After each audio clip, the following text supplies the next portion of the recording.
جیسے آپ جنت میں داخل ہوں گے انشاءاللہ اللہ تعالیٰ کے جو پروٹوکول والے فرشتے ہیں وہ پہلا ہی جملہ یہی کہیں گے سلام قولا من رب الرحیم، اے نیک بختو اللہ رب العالمین کا سلام قبول کرو۔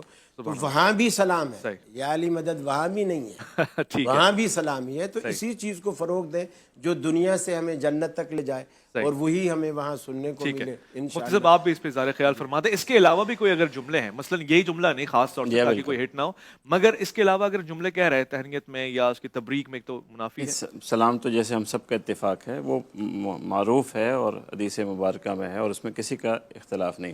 یا علی مدد کہنا یا لفظ یا سے کسی غیر اللہ کو پکارنا یہ درست نہیں ہے، یہ شرک ہے۔ اور ایاک نعبد و ایاک نستعین تفسیر قرآن مجید کی ہم سب کے لیے ہے، ہمیں اس کی طرف رجوع کرنا چاہیے کہ جہاں صاف الفاظ میں کہا گیا ہے کہ مدد صرف اللہ سے، پکارنا صرف اللہ کو چاہیے۔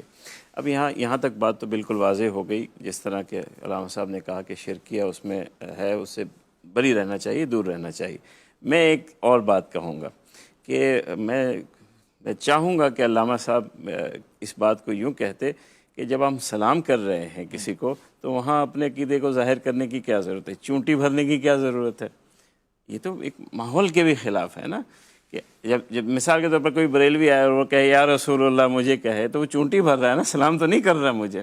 تو یہ ہمیں اپنے معاشرے تو ظاہر سی بات ہے ایک دوسرے کے آپ اس کو ایک طرح سے ایک چونٹی اس کو یہی کہیں گے اور کیا ہے کہ سلام آپ نہیں کر رہے۔ تو ہمیں معاشرے میں یہ تلقین کرنی چاہیے، اس میں اپنے مسالک سے بڑا اگر محبت کے اظہار کر رہے ہیں تو اختلاف کی بات کو وہاں نہیں لانا چاہیے۔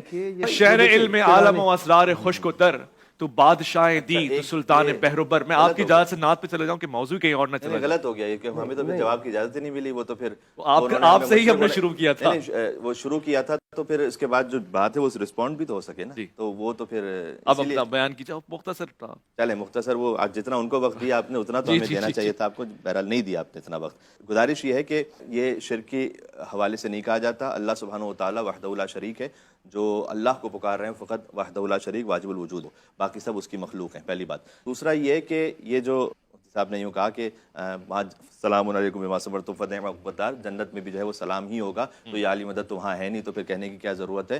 تو اصل بات اب مجھے کہہ لینی چاہیے کہ کنا نعرف المنافقون بذکر علی بن ابی طالب۔ صحابہ کرام یہ کہتے تھے کہ ہم ذکر علی بن ابی طالب سے منافق کو پہچان لیتے تھے، تو جب تکلیف ہوتی ہے کسی کو تو اس کا مطلب یہ ہے کہ اس سے نفاق ظاہر ہو جاتا ہے، بلکہ اولاد کی تربیت کے حوالہ میں اولاد کی تربیت۔ حضرت جابر بن عبداللہ انصاری کا آپ نے واقعہ سنا ہے، آپ نے شخصیت کا پوچھا تھا نا، ان کا بھی وہ مدینہ کی گلیوں میں صدا دیتے تھے کہ ادبوا اولادکم بحب علی بن ابی طالب، کہ علی بن ابی طالب کی محبت سے اپنے بچوں کی تربیت کرو۔ تو یہ ایک پہچان کا طریقہ ہے منافقت کا یا ایمان کا، بس اتنی سی بات ہے۔ علی قسیم الجنت والنار، جنت جہنم وہ تقسیم فرمائیں گے۔ یہ مامون رشید کا بھی واقعہ ہے، اس کے آپ کل کہیں گے تو میں اہل سنت حوالوں سے سینکڑوں ریفرنسز آپ کو سنا دوں گا کہ کیا کیا ریفرنسز ہیں۔